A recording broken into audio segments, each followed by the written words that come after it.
जिससे पियानो का बैलेंस बिगड़ जाता है और वो विंडो की तरफ तेजी से लुढ़कता हुआ चला जाता है। और फिर वो होता है जिसका सभी को डर था। विंडो में फंसे सभी लोग पियानो के साथ कांच को तोड़ते हुए टावर से नीचे गिर जाते हैं। नीचे हम उस लड़के को देखते हैं जिसने कॉइन फेंका था। वो सीढ़ियों के रास्ते सुरक्षित आगे निकल गया था, पर इससे पहले कि वो आगे जा पाता, वो पियानो उस लड़के के ऊपर ही आ गिरता है, जिससे उस लड़के की बुरी तरह से मृत्यु हो जाती है। वहीं ऊपर हमें आइरिस को दिखाया जाता है जो अकेली बची थी और काफी डरी हुई थी। उसे समझ नहीं आता कि अब वो क्या करे, पर तभी आइरिस को एक बच्चे के रोने की आवाज सुनाई देती है। आइरिस जल्दी से उस बच्चे के पास जाती है। उस बच्चे को उसकी माँ ने एक बॉक्स में बंद कर दिया था। आइरिस देखती है कि अब बचने का कोई रास्ता नहीं है, क्योंकि टावर का बाकी हिस्सा भी अब टूटने वाला है। ये देखकर आइरिस बिना कुछ सोचे उस बच्चे को लेकर नीचे कूद जाती है, मगर नीचे कूदते ही आइरिस की एंगेजमेंट रिंग 2 कीलों के बीच फंस जाती है। कुछ देर के लिए तो आइरिस को लगता है कि शायद कोई चमत्कार हो जाए, पर ऐसा कुछ भी नहीं होता।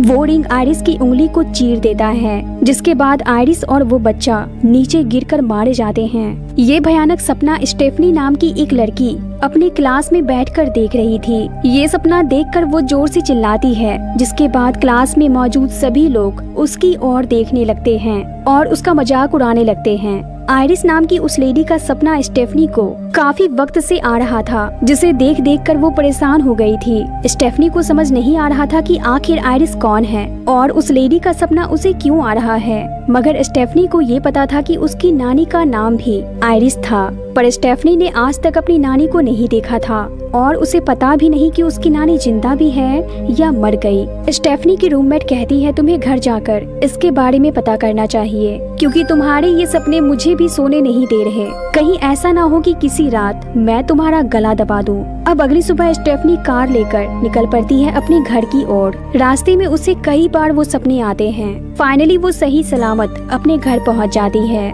घर जाते ही वो अपने डैड को बिना बताए एल्बम ढूंढने लगती है और एड्रेस बुक भी, ताकि उसकी नानी के बारे में उसे कुछ पता चल सके, पर उसे घर में कुछ भी नहीं मिलता। तभी वो देखती है कि उसका भाई मामा के घर जा रहा है। स्टेफनी भी उसके साथ मामा के घर जाने के लिए निकल पड़ती है। रास्ते में स्टेफनी अपने भाई को सारी बात बता देती है। फिर ये लोग पहुंच जाते हैं अपने मामा के घर। स्टेफनी के मामा के 3 बच्चे थे, एरिक, बॉबी और जूलिया। स्टेफनी तीनों से मिलने के बाद अपने मामा मामी के पास जाती है। स्टेफनी को देखते ही उसके मामा काफी खुश हो जाते हैं और कहते हैं कि अच्छा किया जो तुम आ गई, क्योंकि मैं तुम्हें बहुत मिस कर रहा था। स्टेफनी कहती है कि मैं किसी काम से यहाँ आई हूँ। दरअसल मुझे आपकी मॉम आइरिस के बारे में जानना है, यानी कि मेरी नानी। स्टेफनी के मामा कहते हैं उनके बारे में जानने को कुछ है ही नहीं।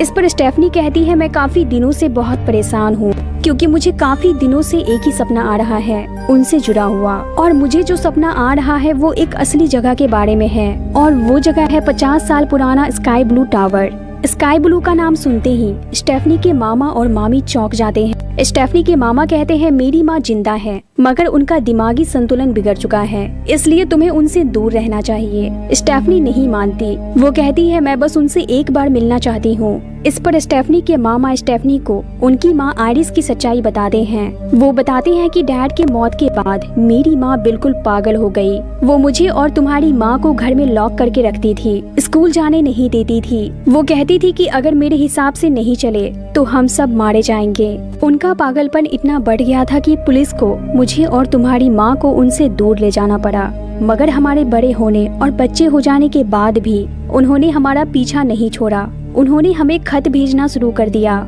जिसमें लोगों के भयानक मौतों की खबरें और साथ ही लाशों की तस्वीरें होती थी। स्टेफनी पूछती है कि क्या उनके द्वारा भेजे गए खत अब भी आपके पास है?